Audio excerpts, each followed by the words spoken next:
one of the most familiar vegetables in world cuisine, though it isn't even a vegetable. Today, the tomato is everywhere: pizza, soups, sauces, salads. But its story is far more dramatic than you'd expect, full of discoveries, fear, empires, misconceptions, and scientific evolution.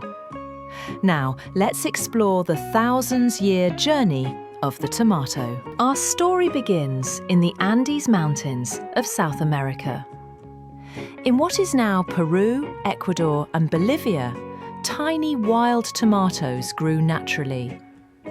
These early tomatoes were small, sour, and tough, nothing like modern ones. Local communities began selecting and cultivating tomatoes. Over centuries, tomatoes grew larger and more flavorful. When they reached Mexico, they had become a fully domesticated crop.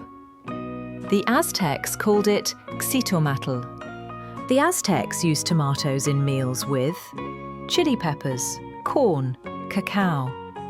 They created many early sauces, basically the ancestors of modern salsa.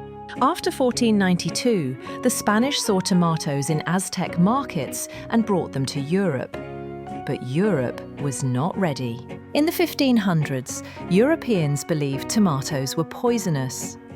Because tomatoes belonged to the nightshade family, people associated them with witchcraft and death.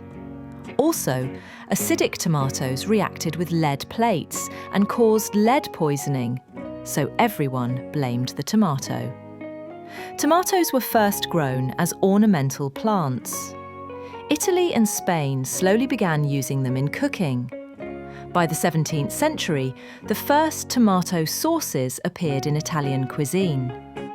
After circling the world, the tomato returned to America with new recipes and cultivation knowledge. But colonists still feared it and called it the death apple. Until one famous event changed everything. In 1820, Robert Gibbon Johnson stood in a public square in New Jersey and ate an entire basket of tomatoes. People expected him to die. He didn't. This moment triggered the Tomato Revolution in the United States. After the Industrial Revolution, canning technology appeared. Agricultural machines improved. Tomato sauces, juice, and ketchup became common. Tomatoes were no longer just a crop, they became a global industry. Scientists began developing tomatoes that were brighter, larger, longer lasting, more resistant, easier to transport.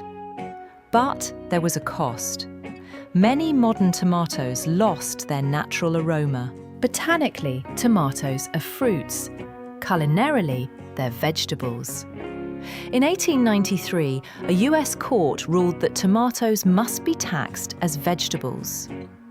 This is why tomatoes appear in the vegetable section today. Today, millions of tons of tomatoes are produced worldwide each year. Scientists are working on developing tomatoes that are more flavorful, more resilient, drought-resistant, environmentally sustainable.